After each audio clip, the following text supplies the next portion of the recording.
In this, the final component, we shall return to the Rebbe's SICHAH, in which he reads into Rashi an explanation for the rejection of Cain's offering, that although it was a quality species, it was flax, what Cain actually brought was the min hagarua, the poorest of his crop. This, in contrast to Hevel's offering, not necessarily a quality species, but what he brought, according to the text, was the Bechorot Tzono, the firstborn of the flocks, Umichel Behem, and the choicest. And it is for this reason that Vayisha Hashem el Hevel, God turned to, God accepted, Hevel ve'el minchato. And as an aside, the wording should have read Vayisha Hashem el minchato, rather than El Hevel ve'el minchato. In line with the above, one might wish to read into the inclusion of the words El Hevel as referring to Hevel's motivation, that God took note of the fact that he was bringing the best of his produce, and for this reason he accepted the mincha, the offering.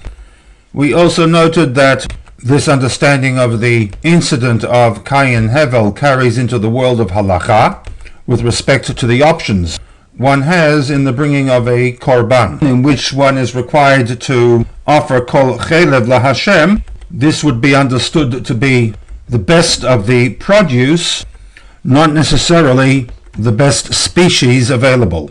To which one might ask, what is the advantage in bringing the best of the produce as the fulfillment of kol chelev laHashem, rather than insisting that it also be the best species that one can afford? In other words, in the case of a voluntary korban olah, why do we allow for the korban to be brought from a less expensive species, the sheep, the goat, or even the bird, if one can afford to bring the voluntary olah from the more expensive cattle? The answer, the Rebbe suggests, lies in the link between the requirement of kol chelev laHashem when bringing a korban and the concept of laHashem ha'aretz u'meloyah, that the laHashem ha'aretz u'meloyah is reflected specifically in the best of the produce rather than the quality species.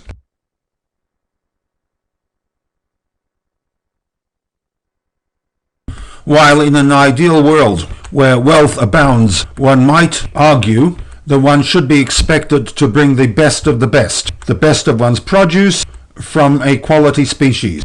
In reality, we do not live in this ideal world, and therefore when a value judgment needs to be made between bringing a quality species versus the best of the produce that one has, the message from the korban olah and from the incident of Cain and Hevel highlights the two shortcomings that one's offering to God be of a quality species. One of the shortcomings is theological. The second shortcoming is of a practical nature. The concept of laHashem ha'aretz u'meloah is a faith statement to the effect that all creation, both the quality and the less than quality species, have value in the eyes of God.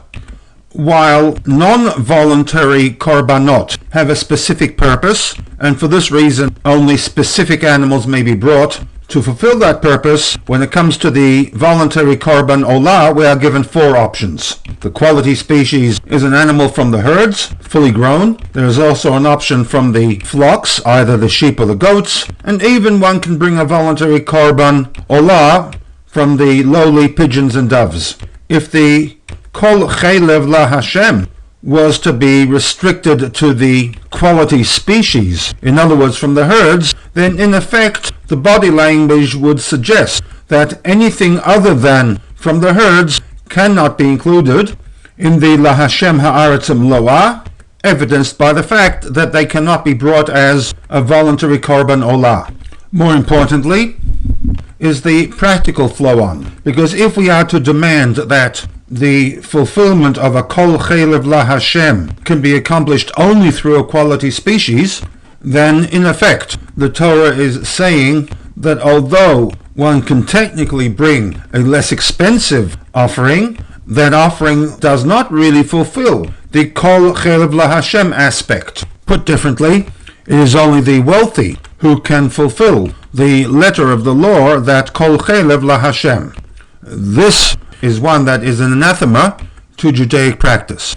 This being the underpinning of the Psak Halacha from the Rambam, that he who wishes to exert a controlling force over one's Yetzer Hara, using the korban as an example, should bring min hayafa v'hamushibach b'yoter shebe'oter hamin, the best of the produce of a species that he can afford, rather than a quality species. And he ties this into the concept of kol chelev laHashem. And in this Psak Halacha of the Rambam, he refers us to the incident of Cain and Hevel, from which we can summarize that bringing the best of the produce takes precedent over a quality species. Firstly, that it is more inclusive and allows those who cannot afford the quality species to also interact with God. And secondly, that allowing one to bring the best of the produce that one has reinforces the concept that laHashem ha'aratzim lo'ah on all species, making them worthy of an offering to God. And with this we come full circle in understanding the rejection of Cain's offering, that although it was, according to Rashi, a quality species, this was merely an expression of Cain's wealth. There was no intent to express a thanksgiving to God, evidenced by the fact that it was brought min hagarua, from the poorest of what he had available from his crops of flax. And therefore, Vayisha Hashem el Hevel, God was partial to Hevel, his sincerity, and therefore accepted at minchato his offering.